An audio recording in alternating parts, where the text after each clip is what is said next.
सबके प्रणाम, सबके नमस्ते। हम आप सबके छोट भाई गायक संदीप सैर बाबा सबके प्रणाम करतनी।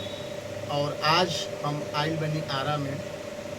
आज हम अपना गुरुजी बड़ भैया जे हमरा के बचपन से अभी तक जे हमरा के रास्ता दिखाइला, कहाँ हम गलती करतनी ऊ हमरा के समझाइला, कहाँ हम अच्छा करतनी ऊ हमरा के समझाइला। हमार गार्जियन जेकर हाथ हमरा सर पे हमेशा रहेला।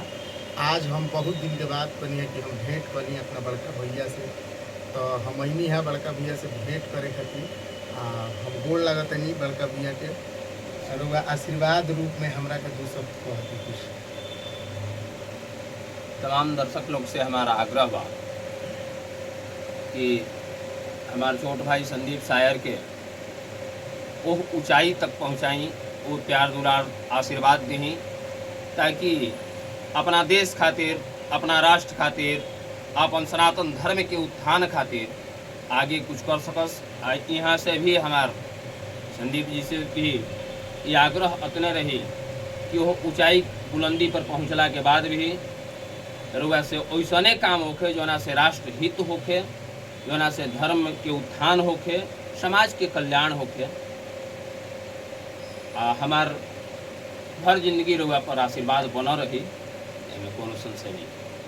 तो ई देखी, ई हमार बड़का भैया हैं, गुरुजी भी हैं, हमरा के हर जगह रास्ता दिखाइला कि वैसे तारा करे के बा। हम तो लइकाइए से गावत नहीं और वह सब जानत नहीं।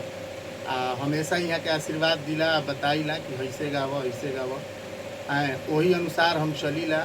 तो हमार बड़का भैया यहाँ के आरा जिला बड़हरा क्षेत्र से आचार्य पंडित अमित तिवारी जी बड़का भैया बानी।